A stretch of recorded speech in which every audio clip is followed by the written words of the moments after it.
इस समय महाकवि भर्तृहरि नीतिशतकम की दुर्जन पद्धति के श्लोकों का व्याख्यान चल रहा है।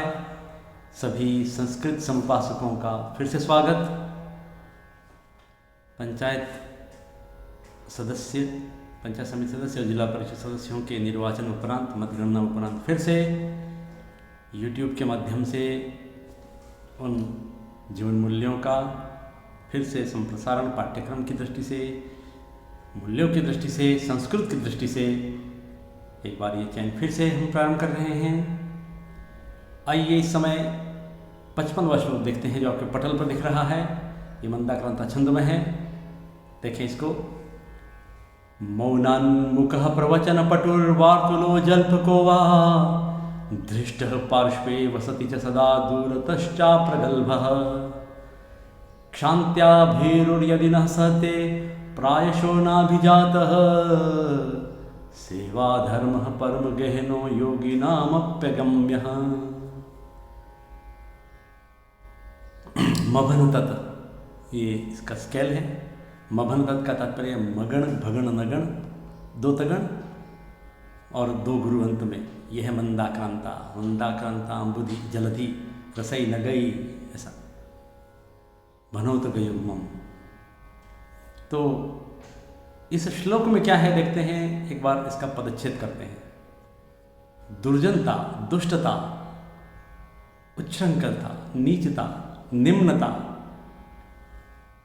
उन करने वाले उन लोगों की उन प्रवृत्तियों का विश्लेषण करते हुए महाकवि भर्तृहरि ने संदेश दिया है कि हमें इनको छोड़ करके जो सज्जनता का मार्ग है, जो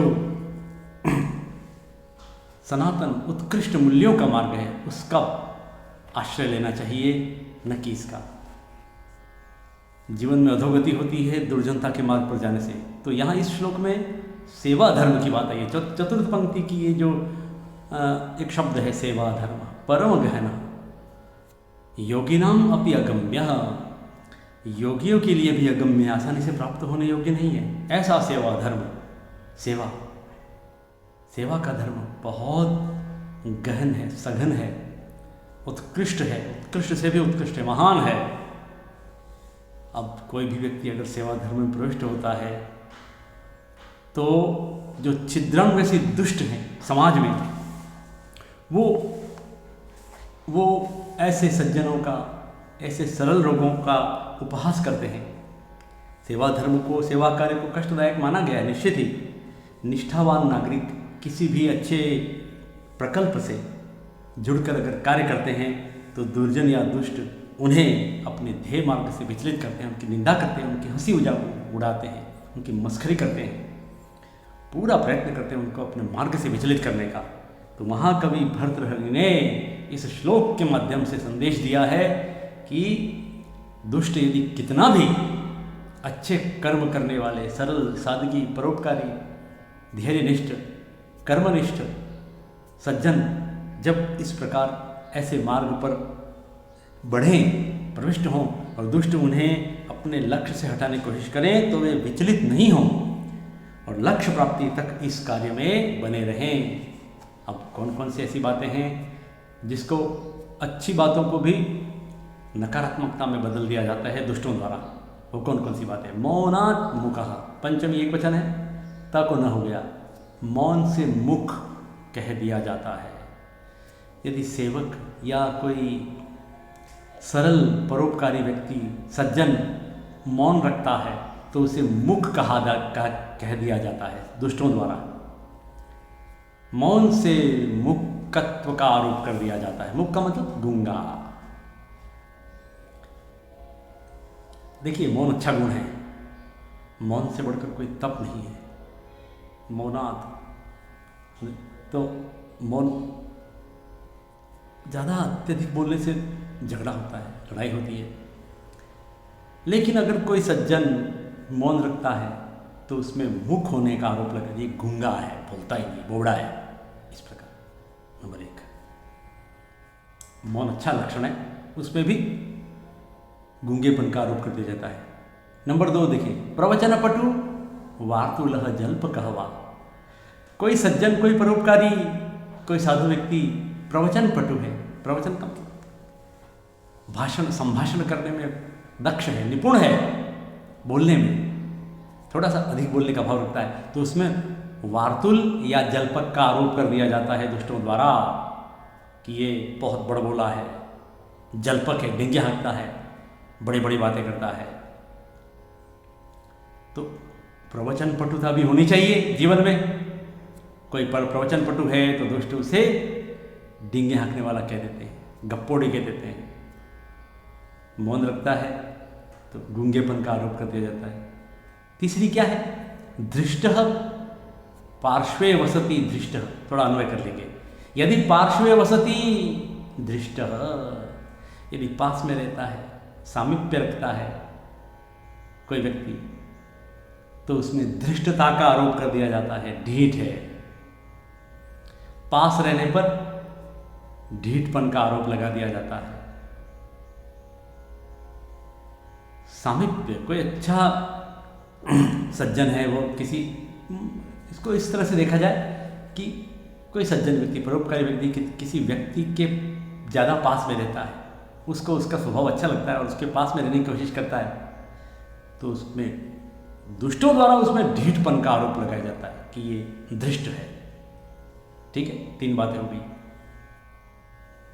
तीसरा है, चौथा है सदा दूरतश्चाप्रगल्भः, और दूर रहने पर, सदा दूरतः अप्रगल्भः, दूर रहने पर ना समझ, अप्रगल्भ, प्रगल्भ समझ, अप्रगल्भ ना समझ। तो दूर रहने पर ना समझी का आरोप लगा दिया जाता है। ठीक है ना, हमेशा दूर भी नहीं रहना चाहिए। थोड़ी सी दूरी रखने पर दुष्ट क्या करते हैं? उसमें ना समझी का आरोप लगा देते हैं। क्षांत्या भीरुर, यदि क्षमाशीलता है उसमें, बहुत अच्छा गुण है क्षमाशीलता, क्षमा कर देना, माफ कर देना, क्षमा से, क्षांति शब्द है उसमें तृतीया एक वचन है। यदि कोई क्षमाशील है, कोई सज्जन अगर क्षमाशील है, तो उसमें भीरुपन का आरोप लगा दिया जाता है, तो डरपोक है, कायर है, डरता है, इसलिए क्षमा कर दिया। क्षमाशीलता अच्छा गुण है। किसी सज्जन में क्षमाशीलता है तो उसमें भीरुपन का, डरपोक का आरोप लगा दिया जाता है। किसके द्वारा? दुष्टों द्वारा। अगला है 5वां, यदि न सहते प्रायशः नाभिजातः, अर्थात प्रायशः का मतलब प्रायः, यदि न सहते, सहन नहीं करता है। सहन नहीं करने का भाव है कि कोई बात, कोई अच्छी सहन नहीं करके सामने आना। अगर असहनशीलता है, हमेशा सहन कर जाना भी ठीक बात नहीं है, लेकिन न सहते, किसी द्वंद्व को सहन नहीं करता है कोई व्यक्ति, सज्जन, तो न अभिजातः, अभिजातः न इति नाभिजातः, अर्थात नाभिजातत्व का आरोप कर दिया जाता है। नया शब्द है, विद्यार्थी समझे। नाभिजात का मतलब है न उत्तम कुले उत्पन्न, न अभिजात इति नाभिजातः, अर्थात अच्छे कुल में पैदा नहीं हुआ है। द्वंद्व को नहीं सहन करने पर उसमें अच्छे कुल में पैदा नहीं होने का आरोप लगा दिया जाता है। तो इस प्रकार ये 6 बातें कहने के बाद महाकवि भर्तृहरि कहते हैं कि इसलिए सेवा धर्म परम गहन, अत्यंत गहन है, गंभीर है सेवा धर्म, सेवा का धर्म। योगी नाम अप्यगम्य, योगियों के लिए भी अगम्य है। अगम्य का तात्पर्य है न गम्य इति अगम्य, अर्थात दुर्लभ है, अज्ञेय है, जाना नहीं जा सकता है, आसानी से नहीं समझा जा सकता है। जब योगी नहीं समझ सकते हैं तो सज्जनों के बस की कहाँ बात है। इसलिए सेवा का धर्म बड़ा कठिन है। इस प्रकार के सेवा के धर्म में प्रवृत्त होने वाले सरल स्वभाव के सज्जन साधु लोग इस संसार में जो भी हैं, दुष्ट लोग उन्हें अपने मार्ग से विचलित करने का प्रयास करते रहते हैं, लेकिन विचलित नहीं होना चाहिए। यही श्लोक का संदेश है। समाज में जो भी लोग हैं उनको अप्रिशिएट करना चाहिए, उनको अपने मार्ग से विचलित नहीं करना चाहिए, उनको प्रेरित करें। तो नीति शतक वास्तव में नीति का शतक है।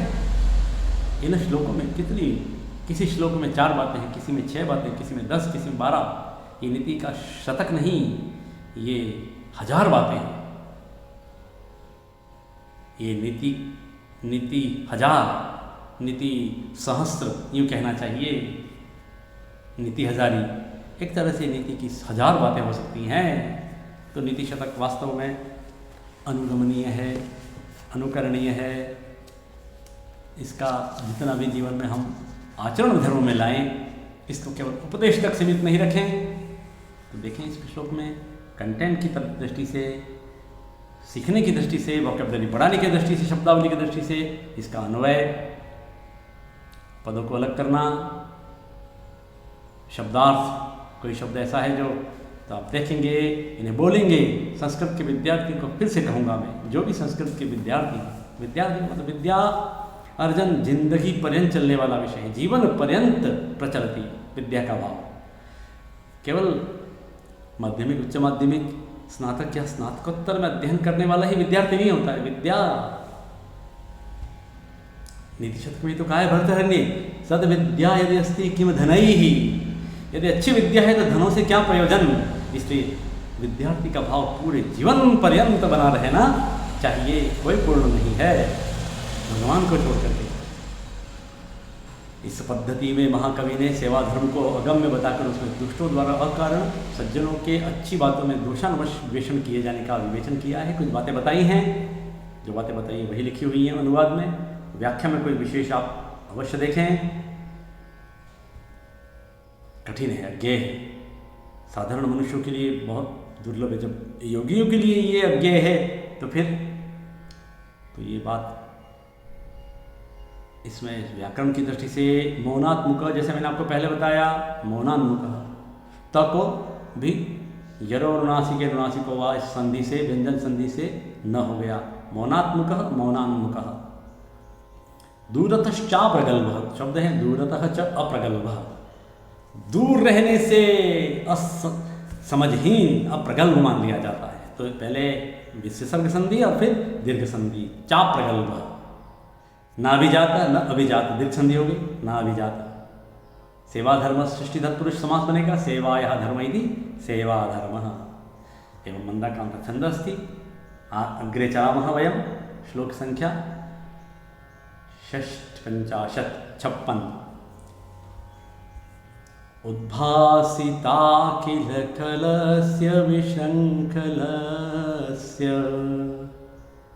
प्राजात विस्तृत निजाधम कर्म वृत्तेः देवादवाप्त विभवस्य गुणद्विषोऽस्य नीचस्य गोचरगतैः सुखमाप्यते कैः। कोई ऐसी पंक्ति पकड़ ली जाए जो पूरे श्लोक को लेकर चलती है, तो वो पंक्ति है चतुर्थ पंक्ति।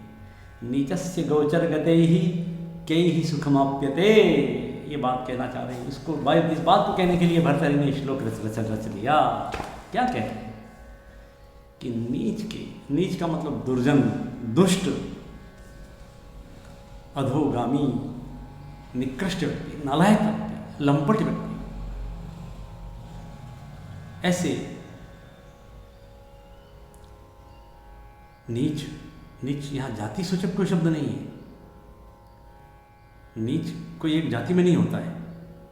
जो मूल्यों की हत्या करता है वो नीच है।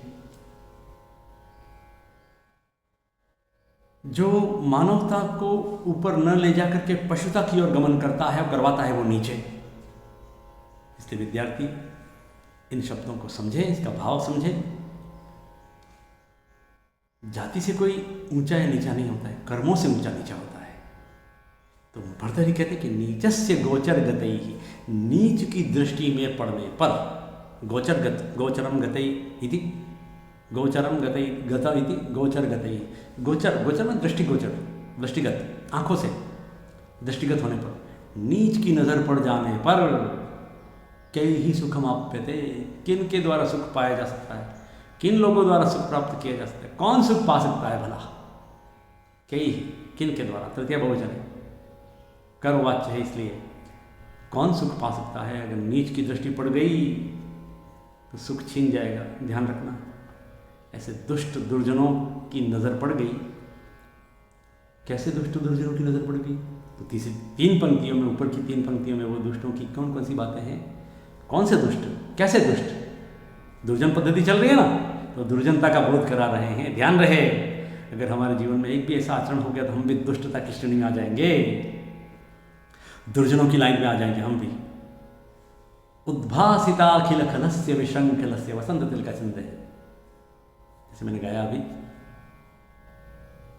तो उद्भासिता अखिल, उद्भासित करने वाले, प्रेरित करने वाले, अखिल संपूर्ण, खलस्य संपूर्ण दुष्टता को, संपूर्ण दुष्टों को, उच्छृंखल दुष्ट लोगों को उद्भासित करने वाले, प्रेरित करने वाले, बढ़ाने वाले, समस्त दुष्टों को प्रेरित करने वाले। अखिल का तात्पर्य समस्त से है, नंबर 1। इसको इस तरह से क्रम से याद रखेंगे तो ध्यान रहेगा। संपूर्ण दुष्टों को उद्भासित करने वाले, प्रेरित करने वाले। विशृंखलस्य, विशृंखल का तात्पर्य है मर्यादाहीन, उच्छृंखल, विच्छृंखल। जो मर्यादा नहीं जानता है वो उच्छृंखल है, विच्छृंखल है, नीच है, अधोगामी है। तो मर्यादाहीन, उच्छृंखल। उसका तीसरा विशेषण क्या है? तीसरी बात क्या है? प्राग्जात विस्तृत निजाधम करो वृत्ते ही। पहले हो चुके, अर्थात पूर्व में किए गए अपने नीच कर्म को फैलाने की प्रवृत्ति रखने वाले, अगर उसने जानबूझ के किया या कैसे भी किया, पहले किए गए अधम कार्यों के द्वारा बाद में उसका फैलाव करके समाज में अव्यवस्था फैलाने वाले, ये भी दुष्टता की श्रेणी में आता है, दुर्जनता की श्रेणी में आता है। पहले के किए गए अधम कार्यों, नीच कर्म को बाद में उसका प्रसार करके 10 जगह उस बातों को कह करके, अरे पुण्य की बातें फैलाओ भाइयों, अच्छे कार्यों की सुगंध फैलाओ, फैलानी हो तो अच्छे कार्यों की सुगंध, ये तो सज्जनता है। लेकिन कोई गलती हो गई है तो उस पहले किए गए उस पाप को या पहले किए गए उस नीच कार्य को बाद में कह करके उसको समाज में चारों ओर कह करके उसको फैलाने की इच्छा रखने वाले, नंबर 3। तीसरी बात हो गई। चतुर्थ बात कहते हैं कि देवाद अवाप्त, ऐसे जो नीच की दृष्टि में आए हुए हैं। कैसे नीच? ऐसे जो संपूर्ण दुष्टों को प्रेरित करते हैं, मर्यादाहीन, विशृंखल हैं। जो दुष्ट पहले किए गए अपने नीच कर्मों को फैलाने की इच्छा रखते हैं, जो दुष्ट देवात अवाप्त विभवस्य गुणद्विषोस्य, देवात अवाप्त विभवस्य, देवात का मतलब सौभाग्य से, बिल्ली के भाग से छींका टूटा, कहते हैं ना, जैसे बिल्ली के भाग से छींका। अब बिल्ली तो उस छींके पर प्रहार कर नहीं सकती, कैसे जाएगी, लटक रहा है वो। लेकिन अचानक बिल्ली नीचे छींका टूट गया तो बिल्ली सारी दूध पी गई या दही पी गई, मक्खन खा गई। वैसे ही देवात, दुष्ट को कभी संपत्ति मिल भी जाती है तो देव संयोग से मिलती है, भाग्यवश मिलती है। उसके उन बुरे कार्यों का परिणाम नहीं है संपत्ति, सौभाग्य दुर्भाग्य कुछ भी कहो ले। योग देवा देववशात प्राप्त हुए विभव से, भाग्य से समृद्धि प्राप्त कर लेने वाले, गुणद्विषोवस्य, ये तो हो गई चौथी बात। और अस्य गुणद्विषः, इस गुणों से द्वेष करने वाले, तो इस गुणों से द्वेष करने वाले अर्थात जो अच्छाइयाँ हैं उससे तो द्वेष करता है दुष्ट व्यक्ति, दुर्जन व्यक्ति। तो ऐसे अच्छाइयों से द्वेष करने वाले गुणद्वेषी इस नीच के, इस दुष्ट के, इस दुर्जन पुरुष के आंखों में पड़ जाने पर कौन सुख प्राप्त कर सकता है? कौन सज्जन बच सकता है? कौन भला आदमी सुखी रह सकता है? बच के रहना, ऐसे दुष्टों की नजरों से बच के रहना चाहिए, वरना वो हमारी अच्छाइयों में, हमारे उस सोने जैसे सुखी संसार में वो सेंध लगाने की कोशिश करते हैं। ऐसे दुष्ट लोग, उनसे सावधान रहना चाहिए। ये महाकवि भर्तृहरि का कितना सुंदर संदेश है। सामाजिक व्यवस्थाओं को बनाए रखने के लिए कितना महान श्लोक है ये। विद्यार्थियों को इसका भाव समझना चाहिए। कई शब्दों में हेरा फेरी हो जाए, उसको सही कर लें तो ऐसे दुष्ट हर समाज में, हर देश में हैं, उनसे सावधान रहना चाहिए। ये शब्दार्थ। पश्चात प्रसंग दुर्जन पद्धति से उद्धृत प्रस्तुत पद्य में दुष्ट का काम दूसरों को दुख देना ही है, बस। वो छिद्रण विषय होते हैं, गुणद्वेषी होते हैं। अधम व्यक्ति का दर्शन भी दुखदायक होता है। इस आशय को स्पष्ट करते हुए कहते हैं कि सदैव दुष्ट हैं वो, सदैव नीच कर्म करने के लिए लोगों को प्रेरित करते हैं और अपने साथ ले लेते हैं। स्वेच्छाचारी होते हैं, समाज की मर्यादाओं को तोड़ने वाले होते हैं। अधम कोटि के ऐसे व्यक्ति पहले किए गए कर्मों को और भी अधिक विस्तृत करने की दुर्भावनाएं रखते हैं। ऐसे संयोगवश, दुर्योगवश, कैसे भी कहो, अगर ऐसे धन संपत्ति प्राप्त कर लेते हैं तो ऐसे लोग, अच्छे लोग समाज में हैं, उनसे द्वेष करते हैं, उनकी अच्छाई से द्वेष करते हैं। और ऐसे विघटनकारी या सामाजिक दुष्टों की दृष्टि में पड़ जाने पर सज्जन लोग शिकार हो जाते हैं उनके। कौन बच सकते हैं भला? कोई नहीं बच सकते हैं। सावधान रहने की बात है। ये श्लोक वसंत तिलका चंद्र में, जैसा कि पहले कहा, दूसरों को सदैव सताने की प्रवृत्ति रखने वाले दुष्टों से दूर रहने की शिक्षा दी गई है। ये संदेश है, विशेष बात है। इसको गांठ लगाने की आवश्यकता है। विशेष का मतलब ऊपर का मैटर भले आपने परीक्षा के लिए तैयार कर लिया, जीवन के लिए तैयार कर लिया, लेकिन याद रखने वाली बात है श्लोक कि हमें एक गांठ बांध लेनी है, एक ग्रंथि लगा लेनी है कि समाज में ऐसे दुष्ट लोगों से दूरी रख रखें। उनको ठीक करने जाओगे तो आप भी बिगड़ जाओगे। उनको देखो ही मत, अपना काम करो। तो व्याकरण देख लें, नोट कर लें। ये बहुब्री समास है ज़्यादातर। उद्भासिता अखिल खलः येन सह उद्भासिता अखिल खलस्य, षष्ठी बहुवचन। जन में भूतकालिक तक निष्ठा सूत्र से हम जन्म धातु में प्रत्यय लगाएंगे तो जातः बनता है। ये गोचर गतः गते, गोचरम गतः इति गोचर गति, इसमें भी द्वितीय तत्पुरुष। अब सज्जन और दुर्जन की मैत्री देखिए। सज्जन, समाज में सज्जन भी हैं, दुर्जन भी हैं, उनका अंतर किया है। दुष्टों की दोस्ती प्रारंभ में बहुत लुभावनी होती है, लेकिन धीरे धीरे कम हो जाती है। सज्जनों की जो मित्रता है वो प्रारंभ में छोटी होती है, लेकिन बाद में बढ़ती जाती है और विराट हो जाती है। यह अंतर बताया है।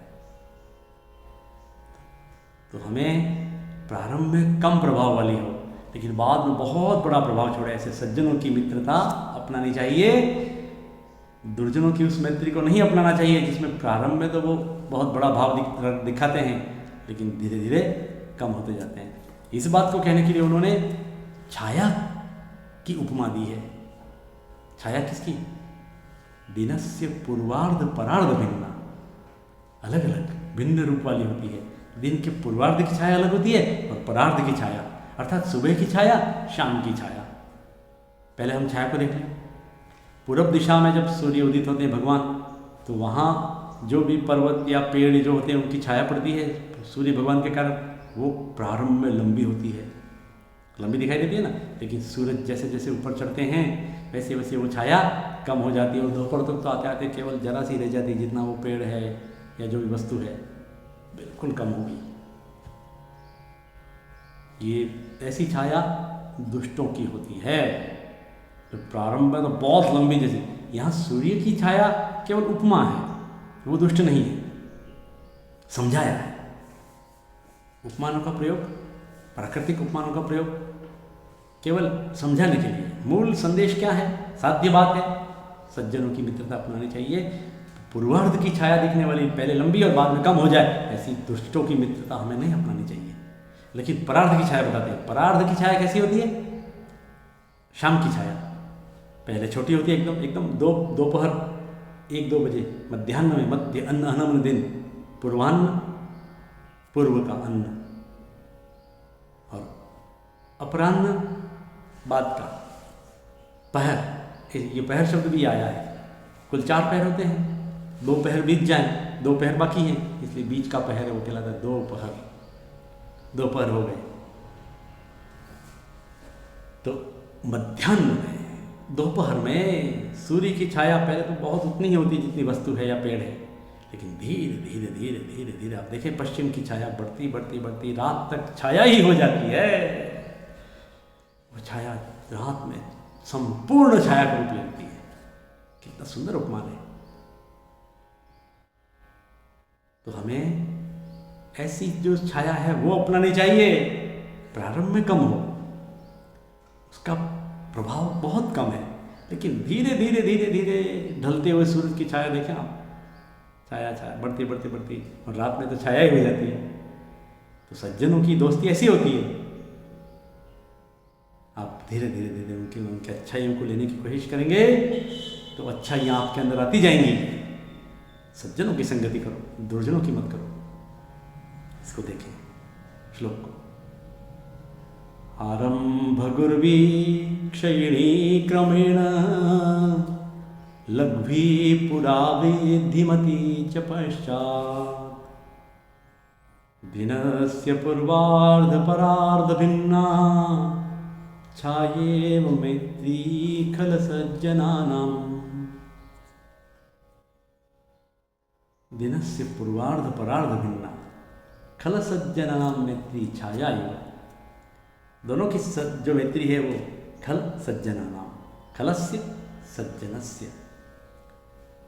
खल की और सज्जन की मैत्री होती है वो दिन के पूर्वार्ध और क्रमशः परार्ध की छाया के समान होती है। छाया इव, छायेव गुण संधि हुई, जो कैसी होती है पहली पंक्ति में देखें। आरंभ गुर्वी क्षयिणी क्रमेण खलानां मैत्री आरंभ गुर्वी।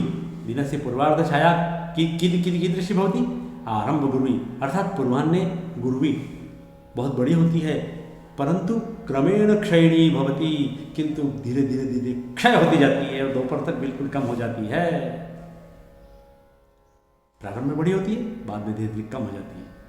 किंतु सज्जनानां मैत्री, साधु पुरुषस्य मैत्री कीदृशी भवति लघ्वी पुरा, पुरा लघ्वी भवति। लघु ई लघ्वी यण संधि, लघ्वी अर्थात लघ्वी मन लघुता वाली। दोपहर में बहुत कम होती है, जितना पेड़ या वस्तु होती है उतनी। पूरा लघ्वी परंतु पश्चात वृद्धिमती भवति, किंतु बाद में वृद्धिमती निरंतर बढ़ने वाली होती है। किसकी? सज्जन की। तो ऐसी सज्जनों की मैत्री अपनानी चाहिए। दुष्टों की दिन के पूर्वार्ध की जो छाया की तरह मैत्री होती है उसको हमें नहीं अपनाना है। हमें सज्जनों की उस मैत्री को अपनाना है जो दिन के परार्ध की छाया जैसी होती है, जो पहले छोटी है लेकिन बाद में बहुत बड़ा प्रभाव दिखाती है। हम भी सज्जन बन जाते हैं। तो इस प्रकार बहुत सुंदर में संदेश है महाकवि भर्तृहरि का। 2 नैसर्गिक उपमानों के साथ दुर्जन और सज्जनों की मित्रता का अंतर बताया गया है। अनुवाद देखें, श्लोक का भावार्थ, व्याख्या, अभिप्राय, आशय देखें, और इसके बाद आप संदेश है कि दुर्जनों की अपेक्षा सज्जनों की मित्रता का वर्णन करना चाहिए। ग्रंथि लगानी या गांठ लगानी वो है कि दुष्टों की क्षणिक मित्रता के भुलावे में न आकर के सज्जनों की स्थायी मित्रता को अपनाने का महान संदेश दिया है महाकवि भर्तृहरि ने। इसको ध्यान में रखें। आर्या छंद है, आर्या त्रुटिवश आर्या लिखा गया है लेकिन आर्या नहीं है। इस